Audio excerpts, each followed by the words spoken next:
At 2 in the morning, a logging camp could become the coldest place a man had ever slept without ever stepping outdoors. The stove would settle into a dull red glow. Frost would creep across the little window in the gable. 60 wet pairs of wool socks hung from the rack overhead, and every breath from every bunk turned to moisture beneath the roof. Outside, the trees cracked like rifle shots as their sap froze. The nearest town might be 2 days away. There was no electric heater, no propane truck, no thermostat, and no insulated wall. If that fire died, the temperature inside began following the temperature outside. And sometimes outside meant 40 below, yet thousands of loggers spent entire winters in those camps. They rose before daylight, put on clothing that had been soaked with sweat and snow the day before, worked until dark, and returned with enough feeling in their fingers to do it again. They did not survive because they were tougher than cold. Cold does not care how tough a man thinks he is. They survived because a logging bunkhouse was really a crude heating machine, and every part of camp, from the moss between the wall logs to the position of a man's bunk, was made to control heat. One mattered most. Here are 25 forgotten logging camp heating tricks, beginning with the ones that kept heat from escaping and ending with the system that kept an entire bunkhouse alive through the night. Number 25. They built below the wind, not beside the view. A modern cabin is often placed where the owner can see the lake or the valley. A winter logging camp was placed where the wind had the least opportunity to find it. Before a bunkhouse log was cut, an experienced camp boss studied the ground. A low shoulder of land, a thick stand of evergreens, or the protected side of a rise could remove the force from a northwest wind. The difference was not merely comfort. Moving air strips heat from a building. Every crack around a door, window, or roof becomes a pump. Warm air leaks out on one side, while cold air is driven into the other. The men still needed access to timber, water, and a route for hauling logs, so they could not hide anywhere they pleased. But within those limits, shelter mattered. A bunkhouse in the wrong clearing might consume far more wood and still leave the corner bunks freezing. That was the first logger's rule of heat. Do not begin by making more fire.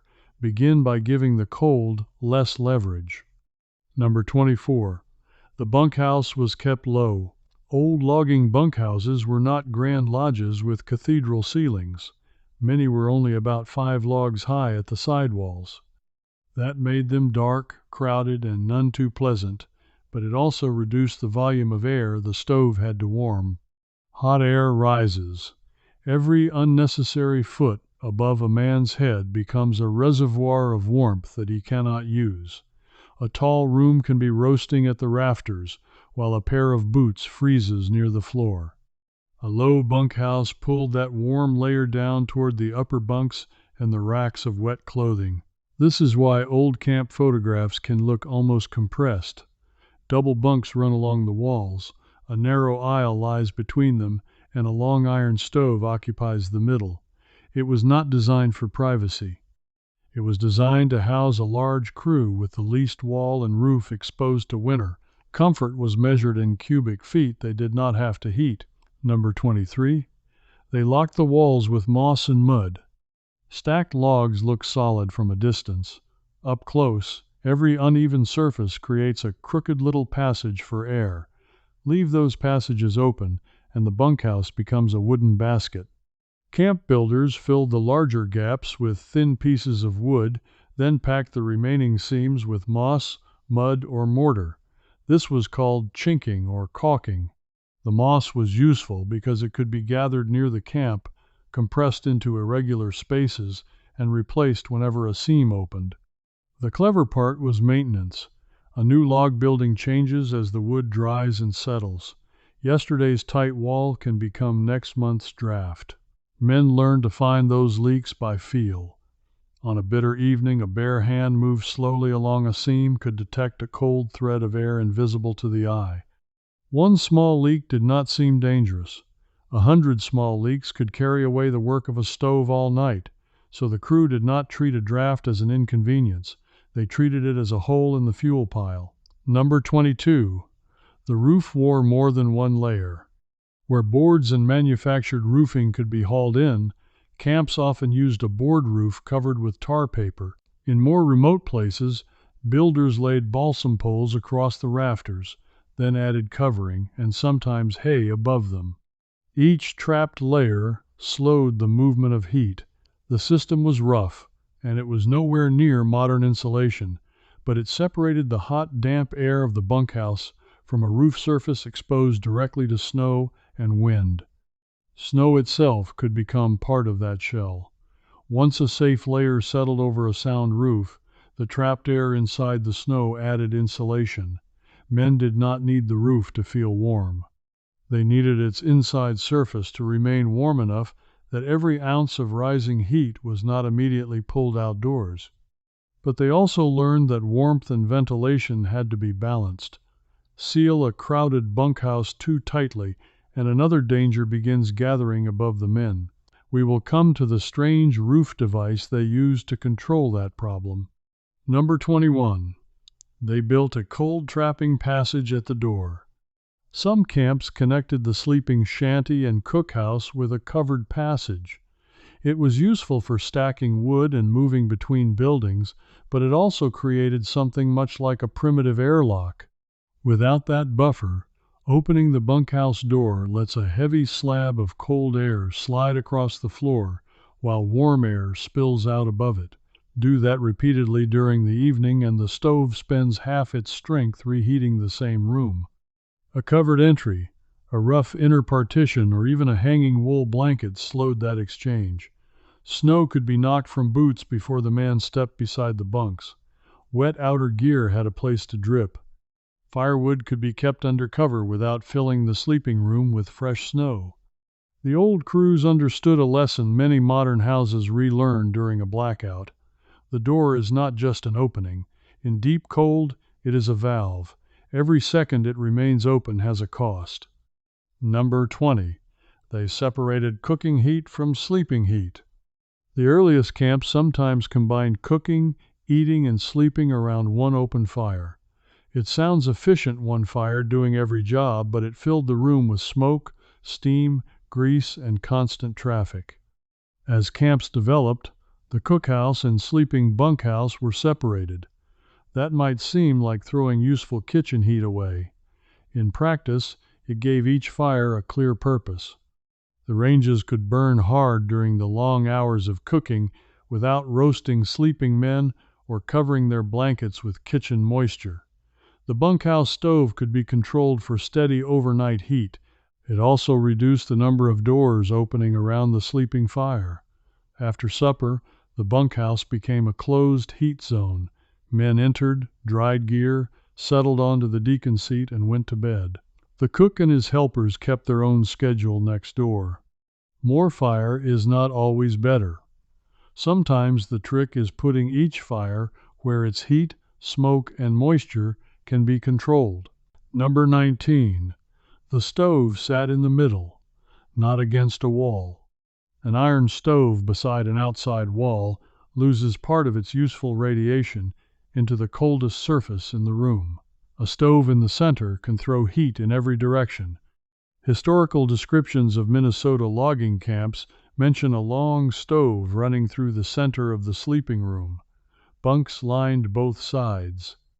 The men closest to the iron might become miserably hot, while those in the far corners complained of cold, but the central position still shortened the average distance between the fire and every bed. It also made the stove visible. A weak flame, a loose door, or a smoking joint could be noticed before everyone slept. The clear area around it reduced the chance that a blanket or straw tick would touch the hot metal. The stove was not decoration. It was the beating heart of the room, and the bunkhouse was arranged around it the way a crew arranged itself around the most important machine on a job. Number 18. They used a long firebox for 4-foot wood. This is where the old logging camp stopped behaving like an ordinary cabin. One first-hand account describes a long central stove fired with 4-foot pieces of wood, mostly birch.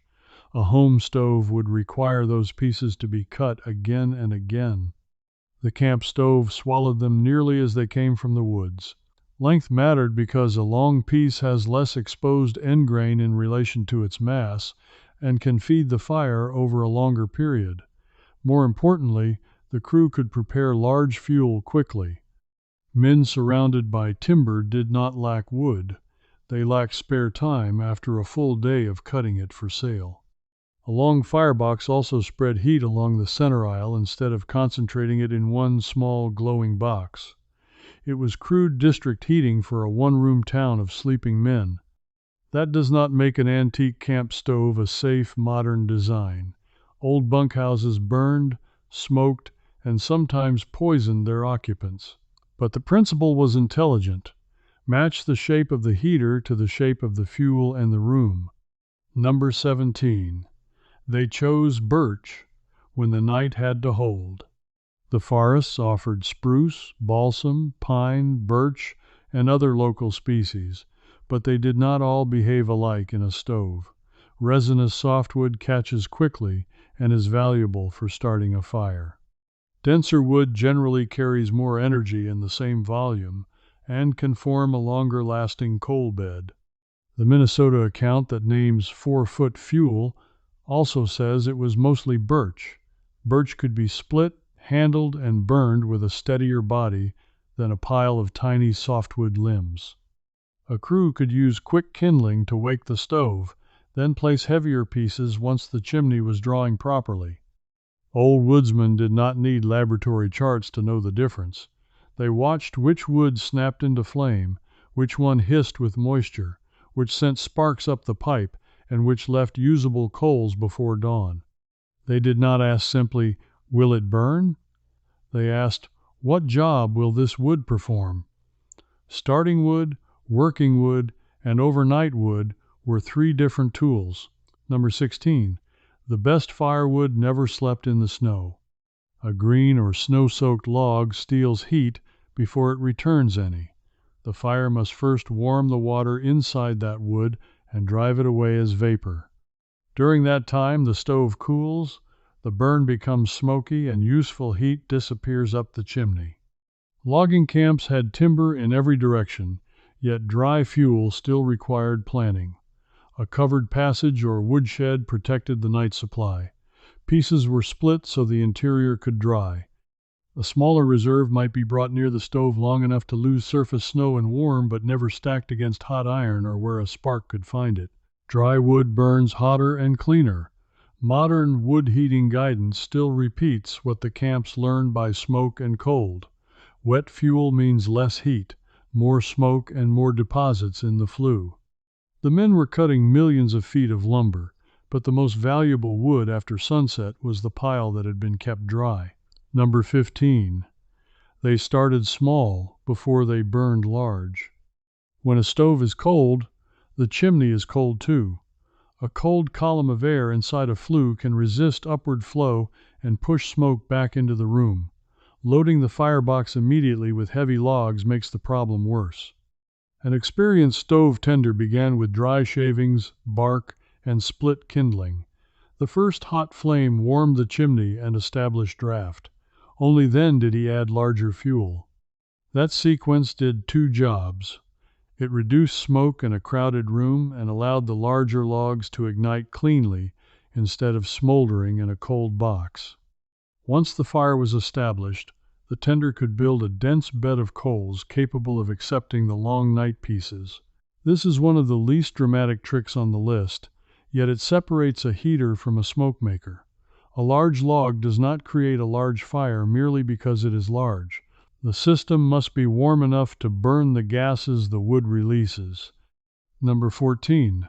They controlled the draft, but never strangled it dead. Air enters, wood releases combustible gases, the gases burn, and the chimney carries the exhaust away. Change the airflow, and you change the entire machine. Old stoves use doors, vents, and stovepipe dampers to slow or strengthen that movement. Too much draft sent the heat racing up the pipe and consumed the wood before midnight. Too little produced a dirty, smoldering fire, smoke leakage, and dangerous gases.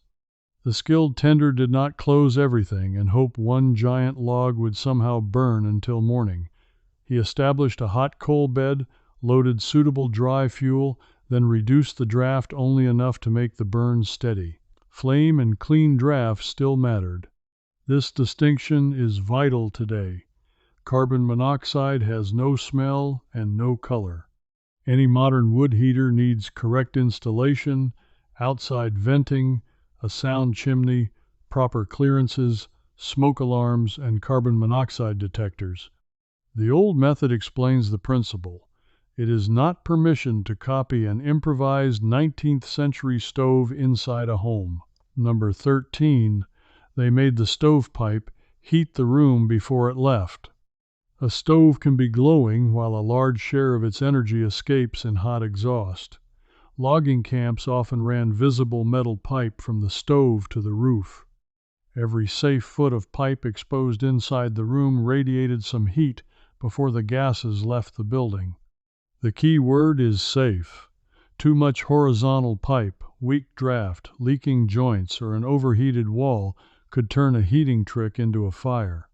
The men learned to watch the color of the iron, the smell of smoke, and the deposits inside the flue.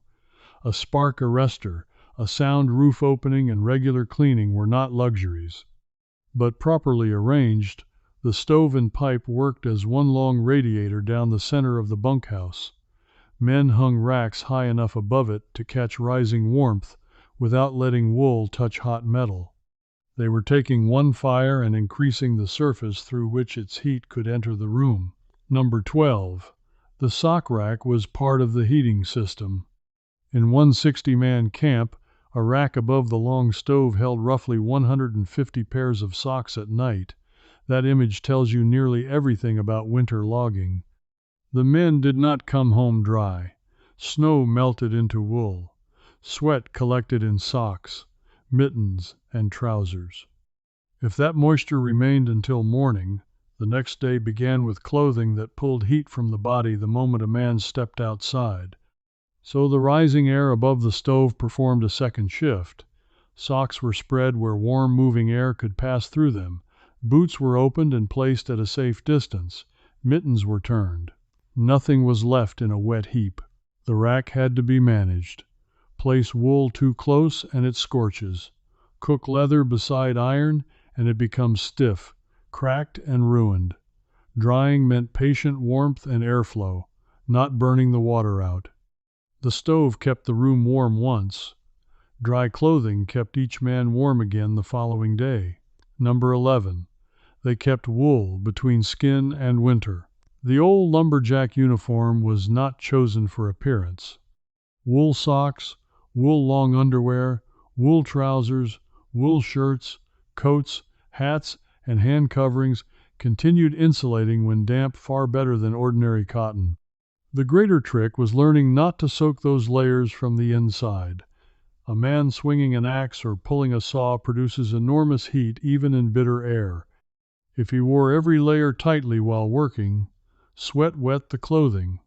When he stopped, evaporation and wind took that heat back with interest. Experienced workers opened a coat, removed a layer, or slowed briefly before sweat became heavy. At camp, wet outer pieces came off rather than being worn into the bunk. Modern winter guidance uses the same rule. Layer so clothing can be adjusted, choose wool or suitable synthetics, and avoid cotton where becoming wet could become dangerous. The primitive part was the material. The sophisticated part was treating moisture as carefully as temperature. Number 10. They fed the body like another stove. A logging camp cook could make or break a crew. That was not just a matter of morale.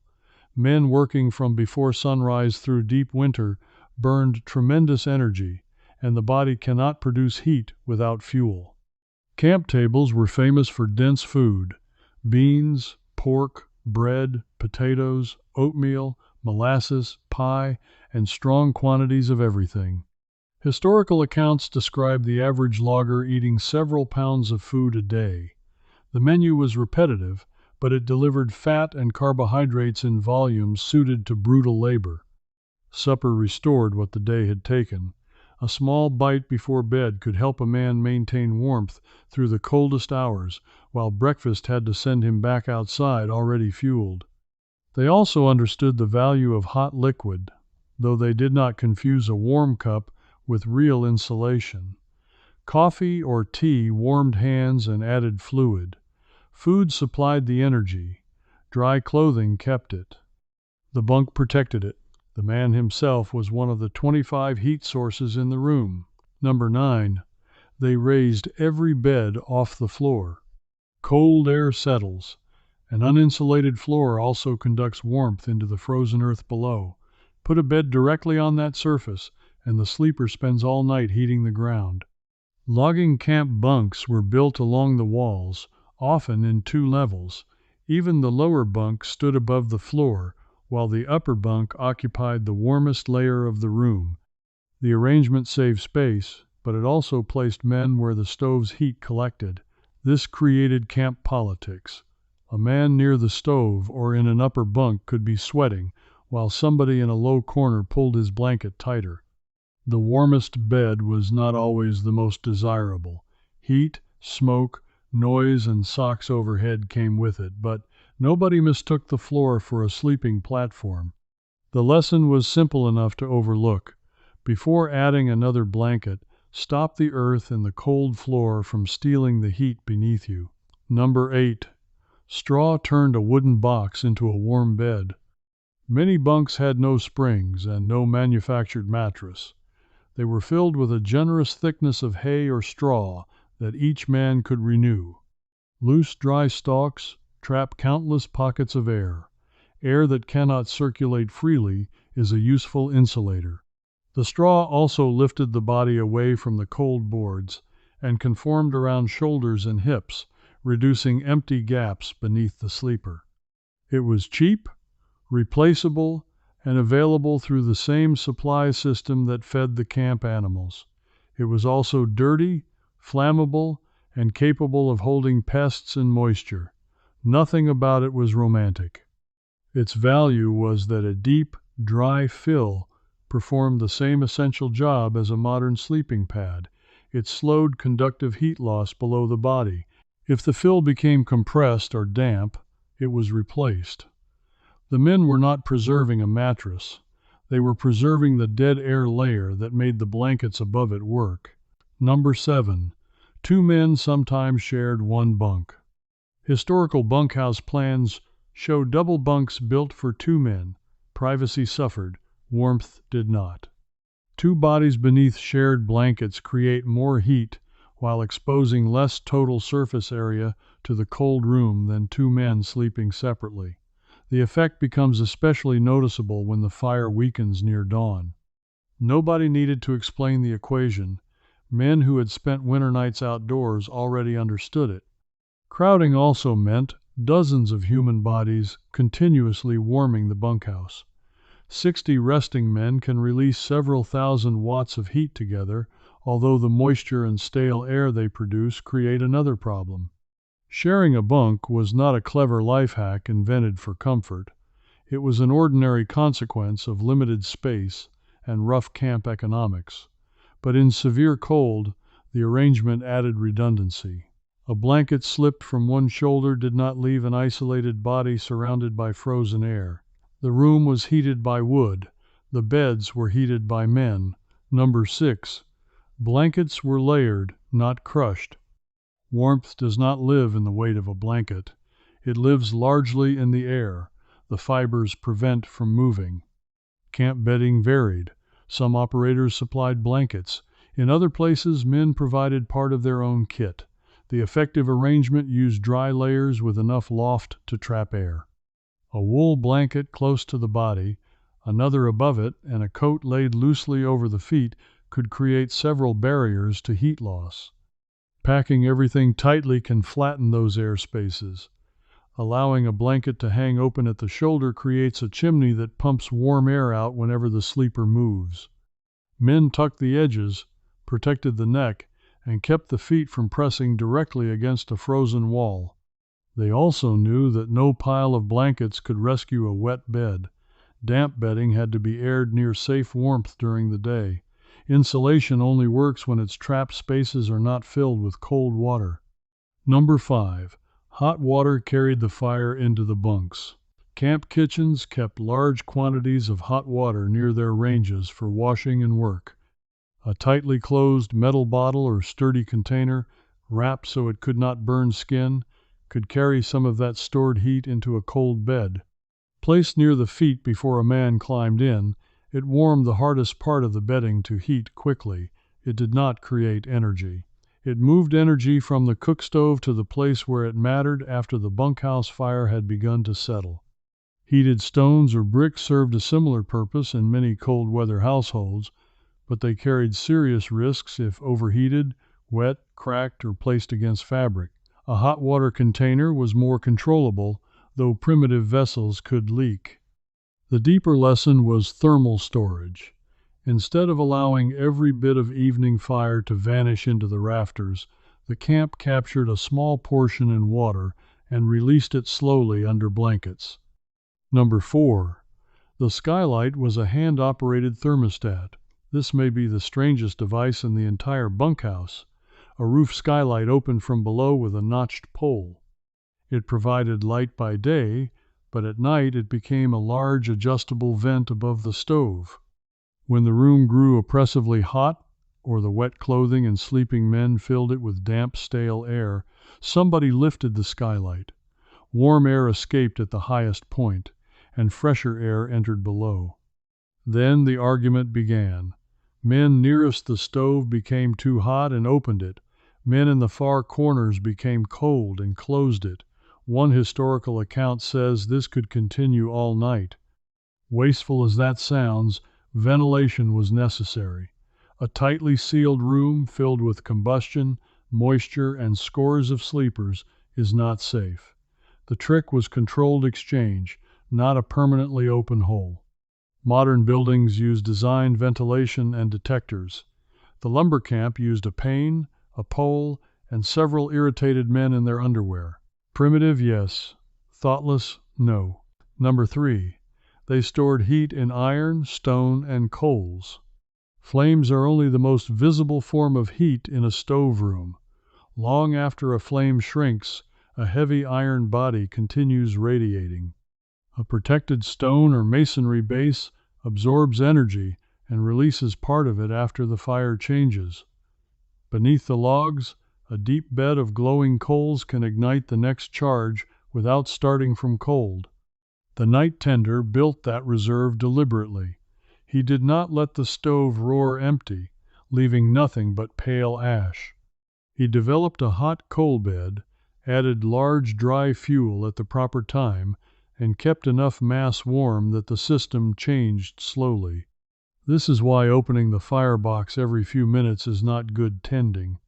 Each unnecessary opening disrupts draft and pulls room air into the stove. The skilled man watched patterns, the color of the coals, the sound of the draft, the heat along the pipe, and the time since the last loading. He was not merely burning wood. He was managing stored energy so the coldest hour before dawn did not arrive after the last useful coal disappeared. Number 2. They dried tomorrow's heat tonight. By evening, the bunkhouse did not contain one heating problem. It contained 3. First, the air and walls had to be warmed. Second, the men and their bedding had to be kept warm while sleeping. Third, everything required for the next morning, socks, mittens, boots, kindling, and the first load of fuel had to be prepared before the fire weakened. That is why the space around the stove looked like controlled chaos. Wet wool hung above. Boots stood open at a safe distance. Kindling waited where it remained dry. 4-foot pieces for the night were under cover. A smaller, dependable bundle for morning was kept separate, so nobody had to dig through snow while the stove went cold. The men understood that morning heat begins the night before. If every dry stick is burned for immediate comfort, the crew wakes with no fast way to revive the stove. If boots are cooked instead of dried, they crack. If socks remain damp, the cold follows the men into the woods. The camp survived by refusing to spend all its heat in the present. Number 1. One man kept the night alive. The final trick was not moss, birch, wool, or iron. It was responsibility. In some logging camps, a worker known as the lobby hog looked after the bunkhouse, cleaned the quarters, tended the lobby stove, and kept wood ready. Names and duties varied from region to region, and sometimes the night fire fell to whoever woke or drew the job. But the principle remained. An overnight heater could not be treated as nobody's concern. Before lights out, the responsible man inspected the fuel, the stove door, the draft, and the pipe. He knew which load should carry the room into the middle of the night. He knew approximately when it would settle. If he rose to add wood, he did it before the coal bed became too weak to ignite the next pieces cleanly. He listened for a change in the stove and smelled for smoke. He watched that clothing had not fallen from the rack. He controlled the skylight when the room became wet and stifling. He protected the morning kindling from men who wanted one last burst of evening heat. That is the secret hidden inside the title Heat All Night. The fire did not last because the old loggers owned a magical log or an illegal stove forgotten by history. It lasted because the building reduced heat loss. The fuel was prepared for different stages of the burn, the room stored warmth, the clothing and beds protected each body, and one person remained accountable for the system when everyone else stopped paying attention. Without electricity did not mean without work. Look again at that old bunkhouse just before dawn. The walls are only 5 logs high. Moss is pressed into the seams. Tar paper and layered poles stand between the rafters and the snow. The front door opens through a covered passage. A long stove sits in the middle, still holding a bed of orange coals beneath 4-foot birch. Its pipe gives up heat as it crosses the room. Straw lifts the bunks from the boards. Wool blankets hold small pockets of warm air around pairs of sleeping men. Above them, tomorrow's socks dry slowly on a rack. At the roof, a skylight stands open by one notch, releasing damp air without emptying the whole room. And on the deacon's seat, one tired man is awake enough to hear the fire change. None of the 25 tricks is miraculous by itself. A giant stove in a drafty building only burns a giant pile of wood. Heavy blankets on wet straw become cold weight. Dry socks do little for a man who has sweated through his shirt. A perfectly chinked room becomes dangerous if combustion gases cannot escape. The power came from combining small advantages until the cold had no single easy path to win. There is also a warning buried in the history. Those camps were smoky, crowded, and flammable. Some old practices would violate every sensible building code today, and for good reason. An improvised barrel or antique stove is not a safe shortcut for a modern house. Chimneys can block, creosote can ignite, carbon monoxide can accumulate without any smell at all. Any present-day wood heating system must be properly sized, professionally installed where required, vented outdoors, maintained and protected by working smoke and carbon monoxide alarms. The wisdom worth recovering is not the recklessness. It is the way the crews thought. They did not wait for the temperature to fall before looking for fuel. They did not confuse a roaring flame with efficient heat. They did not allow wet clothing to become tomorrow's emergency. They did not waste the warmest air at an empty ceiling or place beds directly against the frozen earth. And they did not leave the most important machine in camp with no one responsible for it. By sunrise, the long stove would be burning hard again. The cookhouse range would be heating water. Men would pull on socks that were warm, or at least dry, stamp their boots into shape, and step through that covered passage into air sharp enough to hurt their teeth. Behind them, the bunkhouse would lose heat quickly. That was acceptable. It had performed its job. It had dried the crew, protected their sleep, and prepared them for another day in the timber. The old loggers never defeated winter.